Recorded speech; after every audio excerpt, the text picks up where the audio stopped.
একসময় ঘন সবুজ অরণ্যের অধিপতি ছিল হাতির দল, কিন্তু ক্রমশ সংকোচিত বনাঞ্চল তাদের ঠেলে দিয়েছে মানব বসতির দোরগড়ায়। থাইল্যান্ডে দিন দিন বাড়ছে মানুষ হাতির সংঘর্ষের ঘটনা।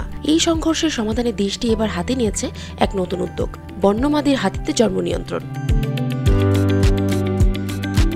থাইল্যান্ডে বর্তমানে বন্য হাতির সংখ্যা প্রায় ৪,৪২২টি। এদের অর্ধেকই ৫টি বড় বনাঞ্চলে বাস করে, কিন্তু বনাঞ্চলের সীমাবদ্ধতা এবং মানুষের ক্রমবর্ধমান উপস্থিতির কারণে হাতিরা বাধ্য হচ্ছে গ্রাম ও শহরতলির দিকে এগোতে। ফলে কৃষিজমি নষ্ট হচ্ছে, সম্পদ ধ্বংস হচ্ছে এবং বাড়ছে প্রাণহানি। শুধু গত বছরেই ইস্টার্ন ফরেস্ট কমপ্লেক্সে ৪,৭০০টিরও বেশি সংঘর্ষের ঘটনা নথিভুক্ত হয়েছে।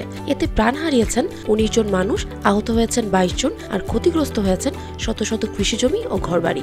এই ক্রমবর্ধমান সমস্যার সমাধানে নতুন এক উদ্যোগ গ্রহণ করেছে থাই সরকার।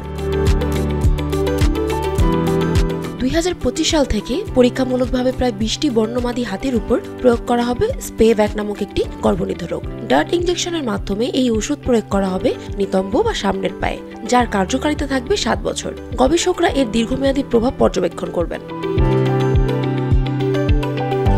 বনের মতো হাতিরা সাধারণত দিনে ২২ ঘন্টা খাবারের সন্ধানে থাকে, কিন্তু কৃষিজমিতে দ্রুত খাবার পেয়ে যায়, ফলে তারা সহজ পথ বেছে নিচ্ছে। আমাদের দরকার হাতিদের জন্য আরও উপযুক্ত আবাসস্থল তৈরি করা, যাতে তারা নিরাপদে থাকতে পারে।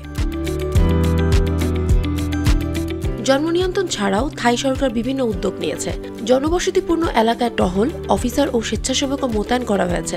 বসতিতে ঢুকে পড়া হাতিদের নিরাপদে ফিরিয়ে দেওয়া হচ্ছে। এছাড়াও নির্মাণ করা হচ্ছে বিশেষ বেড়া, ক্ষতিগ্রস্তদের প্রদান করা হচ্ছে ক্ষতিপূরণ।